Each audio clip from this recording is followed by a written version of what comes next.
Jæja Venni, hvernig fannst þér leikurinn? Þetta var áhugaverður leikur, þróaðist auðvitað óvenjulega átt þarna í seinni hálfleik þar sem við erum allt í einu mann fleiri og það er svolítið pressan á okkur að sækja og herja á blikana sem við reyndum að gera til þess að jafna leikinn en það bara dugði ekki til. Ertu sammála mér í því að þið áttu fyrsta hálftímann í leiknum? Já, ég sammála allavega að við byrjuðum, man ekki nákvæmlega hversu margar mínútur það voru en byrjunin var mjög góð, mjög sterk og bara fyrri hálfleikur í heild sinni finnst mér bara nokkuð jafn. Það er auðvitað aldrei gott að fá þessi mark en það er svona oft óþægilegt að fá mark svona rétt fyrir hlé og það var svolítið svona skilaboðin inn í klefann í hálfleik að láta ekki þetta mark á 40.50 mínútu svona einhvern veginn skilgreina hálfleikinn. Þannig ég svona biðlaði til minna manna bara að halda sama dampi áfram og fyrst að Blikarnir gátu skoraði fyrir hálfleik þá gátu við alveg gert það í seinni. Þetta var nokkuð jafn leikur. Svo þetta er það sem að kannski svona aðal vonbrigðin í leiknum eru auðvitað að fá þetta 2-0 mark á sig sem er náttúrulega algjör óþarfi sem er svona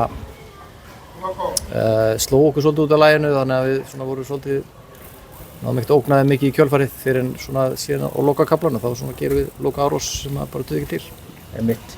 Talandi seinna markið, það sýndi sem bara Hlynur bara að gleyma Kristoffer á fjær, kemur hérna fyrirgjöf frá Ágústi.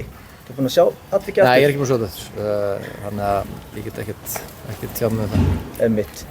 En fannst þér liðið svona sýna núna að þið kannski eru, já, á pari við liðin í bestdeildinni og eru bara tilbúinir í að spila í deild þeirra besta næsta ári? Kannski er ég alltaf fljótur á mér hérna? Já, ég auðvitað nýtir maður svona leiki í einmitt akkurat þessar pælingar. Þú veist, hvað er svona máta að segja þess, hvernig lítur við út? Við auðvitað spilum við þessi liði á vetrartímanum, í æfingaleikjum og æfingamótum. Það er kannski alveg það sama, þannig að það er mjög hollt að taka svona leiki og sjá hverju stundum. Og svona með við þetta þá þennan leik, þá finnst mér nú alveg eiga erindi að keppa í sömu deild og þeir, en það er ekkert nóg að einhvern veginn líta þannig út, við þurfum bara að ná í mörg stig í þessari neðri deild til að fá að spila með þeim. Einmitt. Hvernig er að vera með mann eins og hann Sigurður Egill Lárusson í liðinu og þessar sendingar hjá honum, þar eru nú bara allt öðru leveli en þú hefur haft áður? Já, það er, almennt eru bara, við leggjum öllum mikla áherslu á góða sendingar í okkur liði og bara margar sendingar og samspil, þannig að hann smellpassar inn í grúpuna því að þeir eru almennt allir góður í því. En alltaf nú náttúrulega hefur hann allan á mínum miðli verið 3 sinnum í liði umferðarinnar í lengjudeildinni af 3 leikjum og maður sá í dag að bara nákvæmnin í sendingum og í markinu og þessi vinstri fótur hans er alveg bara eitraður. Já, það er svo sem enga fréttir. Ég geti skoðað aftur í tíman náttúrulega nokkuð mörg ára aftur í tíman, fullt af highlights og þetta er enga fréttir að hann sé góður í fótbolta og góður að senda boltan og allt það, en ég tek hann ekkert endilega sérstaklega út úr sig, það eru margir sem hafa átt mjög góða leiki í byrjun, ekki bara hann. Getur hann sagt okkur um unga leikmann, Örn, 18 ára gamall, skils mér, búinn að vera að skora fyrir ykkur, kemur hann bara úr akademíunni og er bara tilbúinn í að spila meistaraflokki?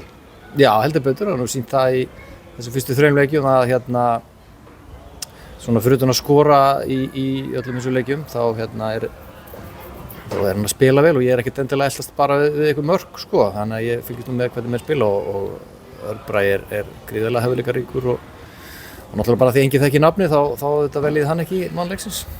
Einmitt. Og talandi mann sem áttu nú að vera að spila hana fyrir ykkur, hann Adam, getur sagt ykkur hvað langt í hann?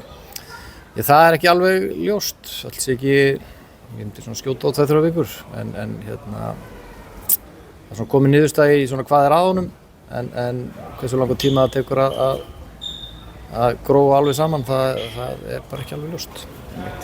Svona verð ég að spyrja á lokum með þetta rauðaspjald, hvernig blasir þetta atvik við þér?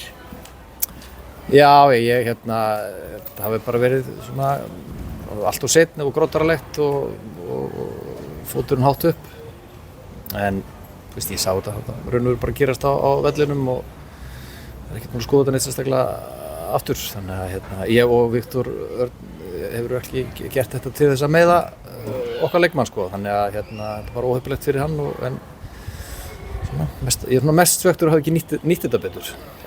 Einmitt. Herðu, bara takk kærlega fyrir þetta viðtal og bara fyrir til hamingju með ágætis frammistöðu myndi ég nú segja, á móti góðu liði og gangi ykkur vel með restina af tímabilinu. Takk fyrir það. Yes.